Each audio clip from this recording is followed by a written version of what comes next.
So let's continue with our last topic, that is microbes in sewage treatment. Microbes in sewage treatment. अब sewage treatment में भी microbes use होते हैं, ठीक है। अब वो कौन कौन से माइक्रोब्स हैं? पहले तो सीवेज होता क्या है? जो हमारे घर से जो वेस्ट वाटर निकलता है ना, ठीक है, वो उसको बोलते हैं sewage. Municipal waste water is also called sewage, क्योंकि सारा waste water municipal waste water बन के और सीवेज की फॉर्म में रिलीज होता है। अब इसमें large number of organic matter भी प्रेजेंट होता है, माइक्रोब भी प्रेजेंट होते हैं, और बहुत से तो ऐसे भी होते हैं जो कि पैथोजेनिक डिजीज कॉजिंग माइक्रोब्स होते हैं। क्या आपने कभी सोचा है कि क्या नाम, ये जो इतना ज़्यादा जो सीवेज है, अर्बन वेस्ट वाटर, यानी सिटीज़ का देखो कितना ज़्यादा पानी हो जाता होगा गंदा, तो फिर ये सारा गंदा पानी कहाँ डेली कहाँ डिस्पोज ऑफ होता है? ऐसा कौन सी जगह है जहाँ पे इसको सही किया जाता है, साफ किया जाता है? तो वो है सीवेज ट्रीटमेंट प्लांट्स। इनको डायरेक्ट तो नेचुरल बॉडीज नदी वगैरह में छोड़ा नहीं जा सकता, क्योंकि वो दूषित होंगी, वो पॉल्यूटेड होंगी, वो नदी वगैरह पॉल्यूट होगी, तो फिर हमारा सारा पानी गंदा हो जाएगा, कुछ भी पानी हमारे यूज़ का नहीं रहेगा, है ना। तो नेचुरल बॉडीज रिवर्स वगैरह में तो हम लोग इनको डायरेक्टली डिस्चार्ज कर नहीं सकते। तो इसको डिस्चार्ज करने से पहले सीवेज को ट्रीट करना पड़ता है एसटीपीज में, सीवेज ट्रीटमेंट प्लांट्स में, ताकि वो कम पॉल्यूशन हो जाए उसमें बहुत। तो treatment of waste water is done by heterotrophic microbes naturally present in sewage. तो सीवेज में कुछ हिट्रोट्रॉफिक माइक्रोब्स प्रेजेंट होते हैं। तो होते हैं ऑटोट्रॉपिक, जो कि खुद का फूड खुद बना लेते हैं, और हिट्रोट्रॉफिक जो डिपेंड करते हैं दूसरों पे। तो हिट्रोट्रॉफिक माइक्रोब्स प्रेजेंट होते हैं नेचुरली सीवेज में, और ये ट्रीटमेंट जो है वो दो स्टेजेस में होता है। एक तो प्राइमरी ट्रीटमेंट होता है और एक होता है सेकेंडरी ट्रीटमेंट। तो प्राइमरी ट्रीटमेंट में क्या होता है कि जैसे मान लीजिए कि कुछ पत्थर टाइप चीज़ें हैं, या फिर कुछ मोटा बड़े प्लास्टिक के टुकड़े, जूते, शूज़, बहुत सी गंदी गंदी चीज़ें निकलती, कुछ भी हो सकता है सीवेज में। तो ये सब जो नीचे की तरफ बैठ जाता है, ठीक है, वो सब तो उनको तो फिजिकली रिमूव कर लिया जाता है, बड़े बड़े पार्टिकल्स को, है ना। और जो छोटे वाले होते हैं उनको फिल्ट्रेशन के थ्रू, सेडिमेंटेशन के थ्रू। तो इसमें क्या होगा कि शुरू शुरू में तो रिमूविंग स्टेज में रिमूव किया जाता है। इनिशियली जो फ्लोटिंग डेब्रिस, जो ऊपर ऊपर बह रहा है, ठीक है, जैसे कुछ लकड़ी के टुकड़े हो गए, कुछ भी हो सकता है ऊपर ऊपर रहता हुआ, तो ऊपर ऊपर जो बह रहा है उसको रिमूव किया जाता है, ठीक है, सीक्वेंशियल फिल्ट्रेशन के थ्रू। जो ऊपर फ्लोटिंग डेब्रिस है उसको हटाया जाएगा। देन फिर उसके बाद क्या होगा, जो ग्रिट सॉइल पार्टिकल्स, अब मिट्टी वगैरह जो होती है वो क्या होती है, नीचे जाके बैठ जाती है, ठीक है, उसको रिमूव किया जाता है सेडिमेंटेशन के थ्रू। तो सभी सॉलिड्स जो सेटल हो जाते हैं नीचे की तरफ, वो फॉर्म करते हैं प्राइमरी स्लज, ठीक है। सॉलिड और पार्टिकल्स वगैरह वो तो फॉर्म करते हैं क्या, प्राइमरी स्लज। और जो सुपरनेटेंट ऊपर का जो पानी होता है, ऊपर का जो एफ्लुएंट प्रेजेंट होता है ना, तो ये जो एफ्लुएंट है ये प्राइमरी सेटलिंग टैंक से दूसरे सेकेंडरी ट्रीटमेंट में लेके जाते हैं इसको, ठीक है। तो ये जो प्राइमरी स्लज जो कि नीचे की तरफ बैठ गया था, ठीक है, इसको तो हमको रिमूव करना ही था, और ऊपर जो सुपर ऊपर जो एफ्लुएंट फ्लो कर रहा था उसको ले गए हम लोग यहाँ से। तो इसको ले जाके सेकेंडरी ट्रीटमेंट के लिए ले गए इस वाटर को। अब हमने क्या किया, सेकेंडरी ट्रीटमेंट में बायोलॉजिकल ट्रीटमेंट होता है।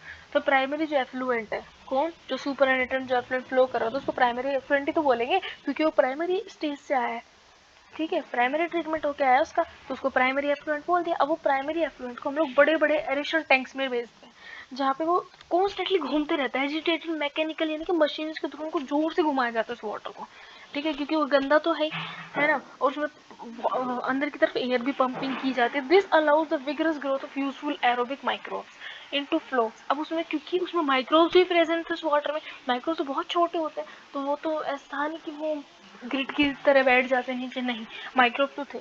तो वो माइक्रोब के एरोबिकली, यानी कि ऑक्सीजन ले रहे हैं ना, बाहर से एयर दे रहे हैं हम लोग, पंप कर रहे हैं, तो एयर लेके एरोबिकली ग्रो करता है और फ्लोक्स बनाता है। फ्लोक्स का मतलब क्या होता है, masses of bacteria associated with fungal filaments. Fungi भी तो प्रेजेंट होगी, तो फंगस के साथ बैक्टीरिया के जो मास, बड़े बड़े मासेस हैं, वो मैश लाइक स्ट्रक्चर, यानी कि नेट जैसा एक स्ट्रक्चर बना लेता है।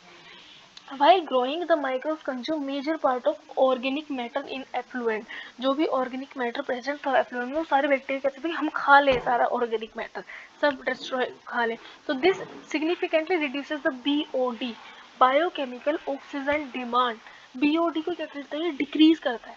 अब जितनी ज़्यादा BOD है ना, तो BOD का मतलब क्या होता है कि amount of oxygen that would be consumed if all the organic matter in 1 litre of water were oxidise by bacteria. तो BOD का मतलब क्या होता है कि अमाउंट ऑफ ऑक्सीजन जो प्रेजेंट है, जो भी कंज्यूम कर लेगा, कौन, consumed if all the organic matter in 1 litre of water were oxidise. अगर बैक्टीरिया जो है वो 1 लीटर पानी में, ये BOD का डेफिनेशन है, कि 1 लीटर पानी में बैक्टीरिया को और जितना भी ऑर्गेनिक मैटर उसको ऑक्सीडाइज करने में जो ऑक्सीजन लगेगी, जो ऑक्सीजन वो कंज्यूम करेगा, उसको बोलते हैं बीओडी।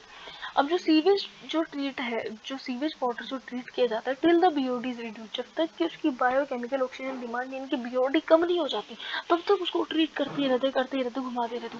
तो BOD test measures the rate of uptake of oxygen by microbes in sample of water and thus indirectly BOD measure is of organic matter present in water. तो BOD क्या है, organic matter जितना जितना ज़्यादा organic matter उतनी ज़्यादा BOD होगी, जितनी कम बीओडी उतना कम ऑर्गेनिक मैटर। एक तरह से कह सकते हैं इनडायरेक्टली ये ऑर्गेनिक मैटर का माप है।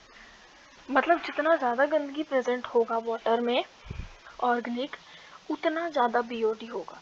जितना कम बीओडी उतना कम ऑर्गेनिक मैटर, यानी कि उतना ज़्यादा बैक्टीरिया ने उस ऑर्गेनिक मैटर को ख़त्म कर दिया, खा लिया, तो उतना कम बीओडी होता गया उसका। तो कहते हैं कि जितना ज़्यादा वेस्ट वाटर का बीओडी होता है उतना ही ज़्यादा वो पॉल्यूशन करने का उसमें क्षमता होता है। अब जितना कम बीओडी हो जाएगा उतना कम वो पोल्यूट करेगा, लेस पोल्यूटिंग होगा।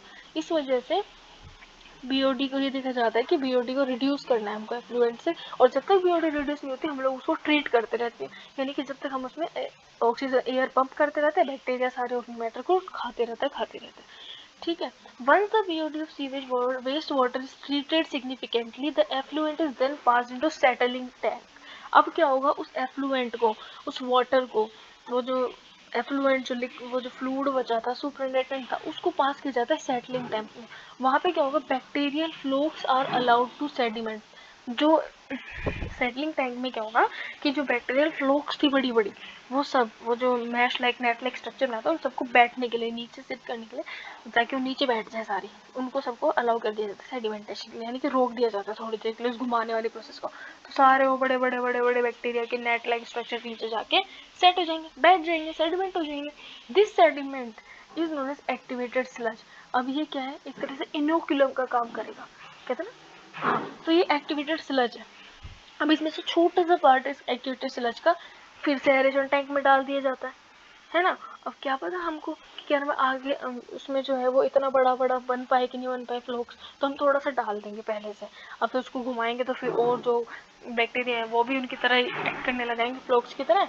एरेशन टैंक जो पहले जो सेकेंडरी ट्रीटमेंट के लिए टैंक था उसका नाम क्या था, एरेशन टैंक। अब एरेशन टैंक में हमने थोड़ा सा उठा के एक्टिवेटेड स्लज सेडिमेंटेशन टैंक से उसमें डाल दिया। ठीक है। रिमेनिंग पार्ट जो स्लज का है उसको पंप कर दिया लार्ज टैंक्स में, उनको बोलते हैं एनारोबिक स्लज डाइजेस्टर। तो जो बाकी जो बचा वो जो स्लज था है ना, नीचे की तरफ एक्टिवेटेड जो स्लज बचा हुआ था उसको भेज दिया एनारोबिक स्लज डाइजेस्टर्स में। अब वहाँ पे क्या होगा, स्लज को डाइजेस्ट कर लिया जाएगा। तो ये जो एक्टिवेटेड स्लज था, अब इनको हम लोग कहाँ भेजेंगे, लार्ज टैंक्स में। उनको किनको, जो एक्टिवेटेड जो स्लज बच गया था उनको बोलते हैं एनारोबिक स्लज डाइजेस्टर्स। ठीक है, उन बड़े टैंक्स को बोलेंगे एनारोबिक स्लज डाइजेस्टर्स। यहाँ पे क्या होंगे, अलग तरीके के बैक्टीरिया प्रेजेंट होंगे।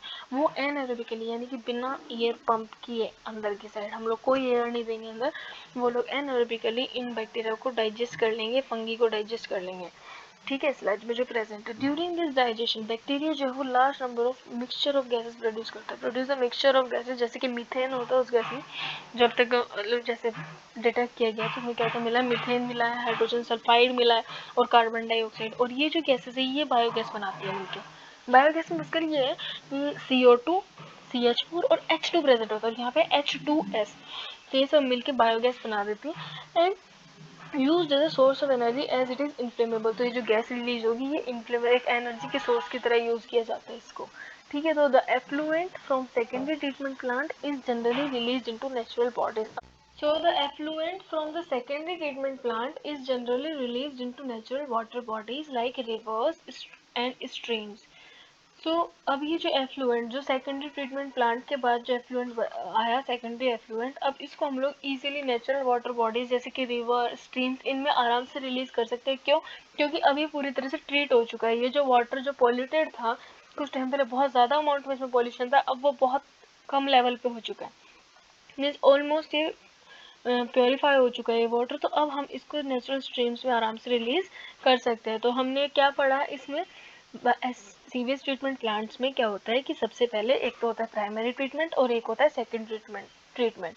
तो हम लोग इसको पूरे को जल्दी से रिकैप कर लेते हैं। तो प्राइमरी ट्रीटमेंट में क्या होगा कि जैसे कि जो बड़े बड़े जो पार्टिकल्स हैं, है ना, जो कि फ्लोटिंग डेब्रिस, ये दो तीन स्टेप्स में होता है। इनिशियली जो फ्लोटिंग डेब्रिस होता है, जो ऊपर बह रहा होता है, उसको अलग कर लिया जाता है फिल्ट्रेशन के थ्रू, और सेडिमेंटेशन के थ्रू जो नीचे ग्रिड पार्टिकल्स या फिर जो पेबल्स बैठ गए हैं उनको अलग कर लिया जाता है। और ऊपर का जो प्राइमरी एफ्लुएंट है उसको अब हम लोग कहाँ भेजते हैं, सेकेंडरी ट्रीटमेंट के लिए बड़े एरेशन टैंक्स में। अब उन एरेशन टैंक्स में क्या होगा, इसमें जो ऑर्गेनिक मैटर था और जो बैक्टीरिया वगैरह थे वो सब, अब उनके अंदर जब हम लोग एयर पंप करेंगे उस लार्ज एरेशन टैंक्स में, तो फिर वो बड़े बड़े फ्लोक्स का रूप ले लेंगे। फ्लोक्स क्या होता है, बैक्टीरियल और फंगल फिलामेंट्स का मैश लाइक स्ट्रक्चर होता है, ठीक है। अब वो जो फ्लोक्स हैं वो ग्रोथ कर लिए, काफ़ी बड़े हो चुके हैं। अब वो जब इनको हम लोग सेडिमेंटेशन टैंक यानी कि सेटलिंग टैंक में भेजेंगे, तो क्या होगा कि वो जो फ्लोक्स है वो लोग वो सेटल हो जाएंगे, सारे के सारे फ्लोक्स। फिर वो किसकी तरह एक्ट करेंगे, एक्टिवेटेड स्लज की तरह, ठीक है। वो तो क्या था, प्राइमरी स्लज था। अब ये कौन सा स्लज है, एक्टिवेटेड स्लज। अब एक्टिवेटेड स्लज का कुछ पार्ट को तो हम लोग एरेशन टैंक में डाल देंगे ताकि वो इनोकुलम की तरह, ताकि वो फिर से जो आगे पीछे का जो और पॉल्यूटेड वाटर है वो वैसे ही सेम इसी तरीके से ट्रीट हो जाए। और ये जो एक्टिवेटेड स्लज है इसको हम लोग एनारोबिक स्लज डाइजेस्टर्स में डालेंगे अब, ठीक है। सबसे पहले कौन सा टैंक आया, एरेशन टैंक, फिर उसके बाद सेडिमेंटेशन टैंक, फिर उसके बाद कौन सा टैंक आता है, एनारोबिक स्लज डाइजेस्टर्स। इनमें ये जितना भी स्लज था जो है वो सारा डाइजेस्ट हो जाएगा। अब कैसे होगा, एनारोबिकली। एनारोबिकली स्लज डाइजेस्टर्स में इनको डालेंगे और फिर ये एनारोबिकली डाइजेस्ट हो जाएंगे। अब इसमें एक मिक्सचर ऑफ गैस रिलीज होगी, जिसमें कि होगी मीथेन, जिसमें कि होगा CO2 और H2S। अब ये तीनों मिलकर बायोगैस का फॉर्मेशन करते हैं, और बायोगैस जो है वो इन्फ्लेमेबल होती है, एनर्जी की तरह यूज करी जा सकती है, ठीक है। और फिर उसके बाद में ये जो एफ्लुएंट है, सेकेंडरी ट्रीटमेंट के बाद इस एफ्लुएंट को हम लोग आसानी से नेचुरल वाटर बॉडीज में रिलीज कर सकते हैं, क्योंकि अब ये प्योरीफाई हो चुका है, अब ये वाटर बॉडीज में रिलीज होने लायक हो गया है, ठीक है। अब इसी तरीके से हम लोग, you can appreciate the how the micros play major हो। तो हम लोगों को पता चला कि gallons, trillions, treating millions of gallons of water, इतना अमाउंट, इतना वेस्ट वाटर को इसमें किस तरीके से बैक्टीरिया कितने यूजफुल है इसको ट्रीट करने में, हम लोग देख पा रहे हैं ना कि कितने ये जो माइक्रोब्स हैं ये कितने यूजफुल साबित हो रहे हैं। इस वजह से माइक्रोब्स ह्यूमन वेलफेयर में, ह्यूमन के वेलफेयर में भी, ह्यूमन के यूजेस में भी बहुत अच्छे हैं। तो वहीं माइक्रोब्स का नेगेटिव इम्पैक्ट भी है, तो कहीं दूसरी साइड उनका पॉजिटिव इम्पैक्ट भी है, ठीक है।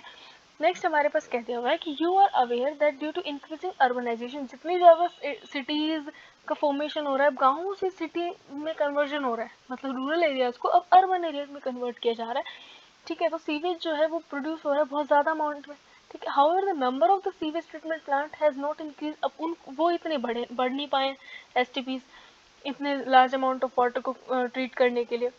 तो ये जो अनट्रीटेड वाटर है इसको डायरेक्टली लोग रिवर्स में, इनके जो बड़े बड़े जो म्यूनसिपल पार्टीज के जो बड़े बड़े नाले पाइप्स होते हैं इनको डायरेक्टली रिवर्स में, रिवर से कनेक्ट कर दिया जाता है। तो ये सारा वेस्ट वाटर सीधा उनमें जाके और अलग अलग वाटर बोर्न डिजीजेस बनाते हैं, अलग अलग डिजीजेस तैयार होती है, पैदा होते हैं नए नए जानवर, नए नए जीव, नए नए, इस पॉल्यूशन की वजह से।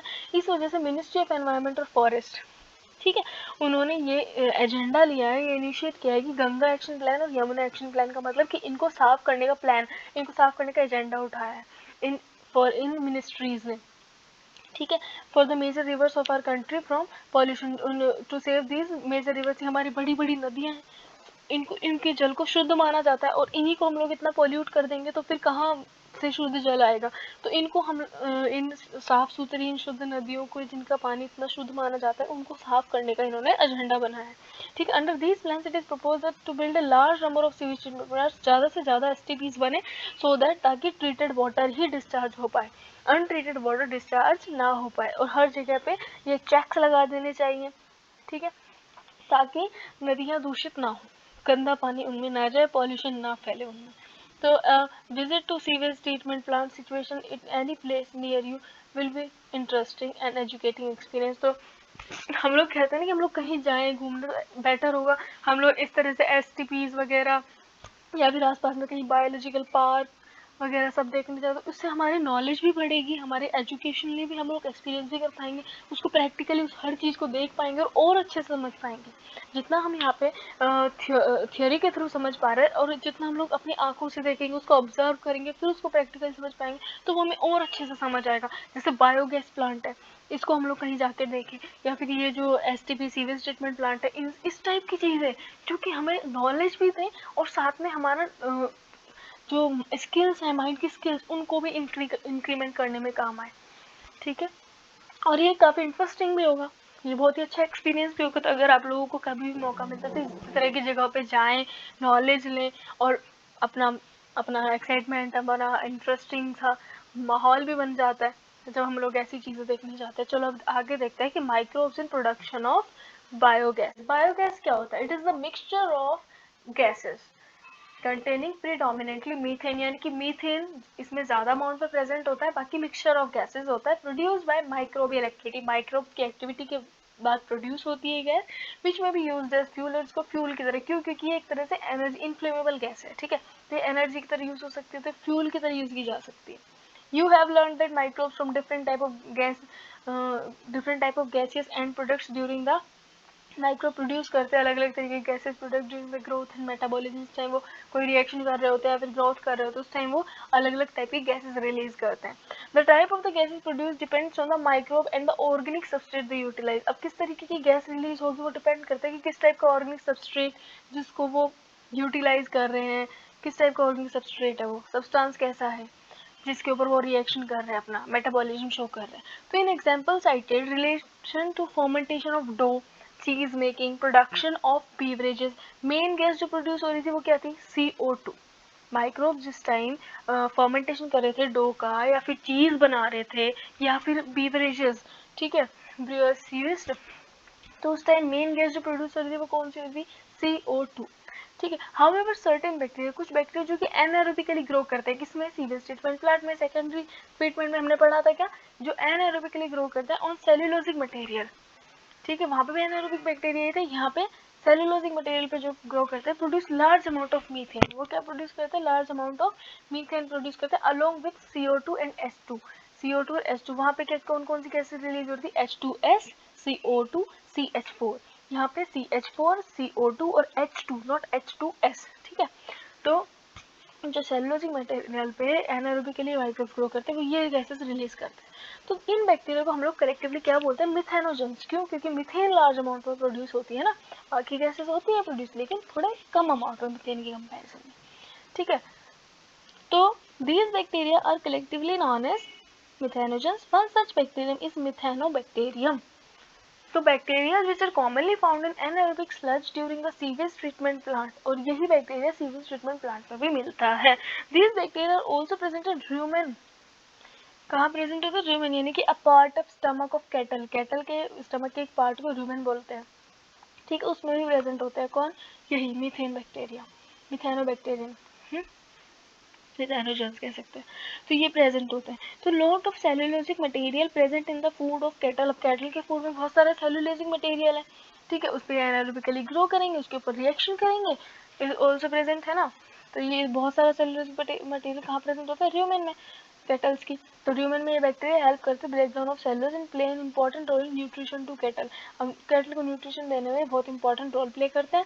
दस द एक्सक्रीटा, इसी वजह से जो डंग होता है ना, डंग एक्सक्रीटा जो कैटल जो रिलीज करता है, प्रोड्यूस करता है, उसको कॉमनली गोबर जो बोलते हैं, वो इन बैक्टीरिया में रिच होता है। क्यों? क्योंकि र्यूमेन में प्रेजेंट थे, सेल्यूलोजिक मटेरियल के ऊपर अपना ब्रेक डाउन कर रहे थे, और फिर यही बैक्टीरिया उसके डंग में भी प्रेजेंट होंगे।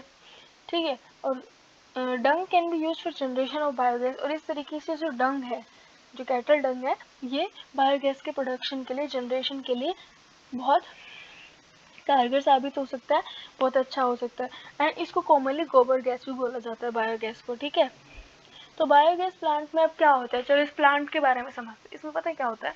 एक कंक्रीट का टैंक होता है बड़ा सा। ठीक है, बाकी मैंने डायग्राम बनाया है ना जो नोट्स में, उसमें एकदम प्रॉपर्ली आपको समझ आ जाएगा, क्लियरली हर एक जगह डिनोटेशन किया गया है, और इस फिगर से थोड़ा सा डिफरेंट डिनोटेशन किया है मैंने। ठीक है, तो इसमें क्या होता है? जैसे ये देख पा रहे हैं आप, ये एक छोटा सा टब टाइप होता है, एक छोटा टब, ठीक है। उसके अंदर हम लोग जैसे मान लीजिए डंग और वाटर दोनों का मिक्सचर डाल सकते हैं, जितना डंग है उतना ही वाटर डाल दीजिए, उसको घोल बना के वो डाल सकते हो। या फिर आप मान लीजिए ऑर्गेनिक वेस्ट में कोई आलू के छिलके, कोई और सब्जी के छिलके, फ्रूट्स के इनके सबके जो भी कचरा बनता है, कचरा निकला, उस सब के अंदर हम उतने अमाउंट में पानी डाल के इस टब में डाल देंगे। अब क्या होगा, इस टब के थ्रू वाटर जो है ना, ये देखिए यहाँ से, और ये जो वेस्ट वाटर था, जो हमने ऑर्गेनिक वेस्ट वाटर डाला, ये सीधा इसमें आएगा। बड़ा सा नीचे की तरफ एक बड़ी सी टैंक होती है ना, तो उसमें आ जाता है सारा। और फिर ऊपर की तरफ हम लोग लगा देते हैं एक डाइजेस्टर। तो ये तो होता है डाइजेस्टर, और ये होता है टैंक, ठीक है। इसमें इसमें जो जब ये डाइजेस्टर में डाइजेस्ट हो रहा होगा ना ये, तो ये जो ऊपर की तरफ जो गैस कलेक्टर है, ये होता है गैस कलेक्टर टैंक, ये ऊपर वाला होता है गैस कलेक्टर टैंक। तो इसमें वो सारी गैस कलेक्ट हो जाती है जिस टाइम ये डाइजेस्ट कर रहा होता है ना सारे इसको वेस्ट मटेरियल को, तो उस टाइम इसमें कलेक्ट हो जाती है गैस। अब ये गैस कलेक्ट होके और ये पाइप के थ्रू ऐसे ही यहाँ पे एक नोजल सी होती है, नोजल को हम लोग ओपन कर देते हैं, ठीक है। तो फिर ये गैस को हम लोग पाइप कनेक्ट कर देते हैं, और ईजिली हम लोग जाके अपना जहाँ पे वो ये जो बायोगैस की जो हम लोग एक छोटा गैस चूल्हा लेके उस पाइप को उस चूल्हे में कनेक्ट कर देते हैं, वहाँ पे एक छोटा सा वाल लगा देते हैं, ठीक है। अब वॉल जितना आप खोलना चाहते हो उतना खोल लो, और फिर अपना गैस चालू कर लो। और इधर एक नोजल होता है, उसको भी ओपन करना पड़ता है, यहाँ पे भी एक वाल लगाना पड़ता है। जिस टाइम आपको ज़रूरत है उस टाइम इसको यहाँ के वॉल को खोल के उधर जाके उधर के वाल को खोल के यूज़ कर सकते हो आप स्टोव को। पानी गर्म करना, कुछ भी करना आपकी इच्छा है, वो गैस अब आराम से आपकी चलेगी जैसे नॉर्मल गैस चलती है वैसे, ठीक है। और ये फिर उसके बाद में जो वे मतलब सारा ट्रीट हो गया, ये जितना भी ऑर्गेनिक मटेरियल था वो यहाँ पे ट्रीट होने के बाद, डाइजेस्ट होने के बाद, जो एक्स्ट्रा जो स्लरी, जो एक्स्ट्रा स्लज व्लज बचता है ना, जो भी ट्रीटेड वेस्ट होता है, वो यहाँ पे आ जाता है। अब इस ट्रीटेड वेस्ट को हम लोग क्या करते हैं, इस स्लज को हम लोग क्या करते हैं, जैसे मान लीजिए ट्रीज हैं, आसपास में फसलें वगैरह हैं, तो उसमें ले जा करके इनको डाल सकते हैं, तो ये मैन्यूर की तरह, फर्टिलाइजर की तरह एक्ट करे। तो इस तरीके से ये ओवरऑल जो प्लांट है ये हमारे लिए यूज़फुल रहा। हमारा जो वेस्ट है उसके थ्रू हमने एनर्जी प्रोड्यूस कर ली, हमारे वो गैस के रूप में काम आ गई। और फिर उसके बाद में जो हमने खाना वाना सब बना लिया, और उसके बाद जो बची वो हमारे मैन्योर की तरह। तो पूरा ये एकदम वो कहते हैं ना ज़ीरो वेस्ट साइकिल, उस टाइप का ये हमारा बन गया, ठीक है। तो floating cover place over the slurry which keeps on rising as the gas is produced in the tank due to microbial activity, क्योंकि इसमें माइक्रोबियल एक्टिविटी होंगी, क्योंकि वेस्ट उसमें माइक्रोब्स तो प्रेजेंट होंगी, है ना। तो the biogas plant has an outlet which is connected to a pipe supply nearby houses. तो अब यहाँ पे आउटलेट है, ठीक है, ये आसपास के घरों से कनेक्ट कर दो आप, 2-3 घरों में चली जा सकती है इसकी पाइपलाइन। या फिर अलग अलग प्लांट बना लो छोटे छोटे, उनके थ्रू आप लोग बना सकते हो, गैस यूज़ कर सकते हो आप लोग, आसपास के घरों में पाइपलाइन दे सकते हो। The spent slurry is remove through the outlet में बी यूज एज फर्टिलाइजर। तो क्योंकि कैटल डंग लार्ज अमाउंट में रूरल एरियाज में मिलता है, तो वहाँ पे कैटल जो वैरायटी ऑफ पर्पज़ के लिए यूज़ की जाती है, तो ये बायोगैस प्लांट ज़्यादातर हम लोग रूरल एरियाज में बिल्ड कर सकते हैं, ज़्यादातर वहीं बिल्ड किए जाते हैं, ठीक है, क्योंकि वहाँ पे लार्ज अमाउंट में ऑर्गेनिक वेस्ट मिल जाता है। इसी वजह से जो biogas this produced is use for cooking, lightning के लिए भी यूज़ कर सकते हैं, क्योंकि एनर्जी तो है ना। And the picture of the biogas plant हमने देख ही ली, समझ भी ली।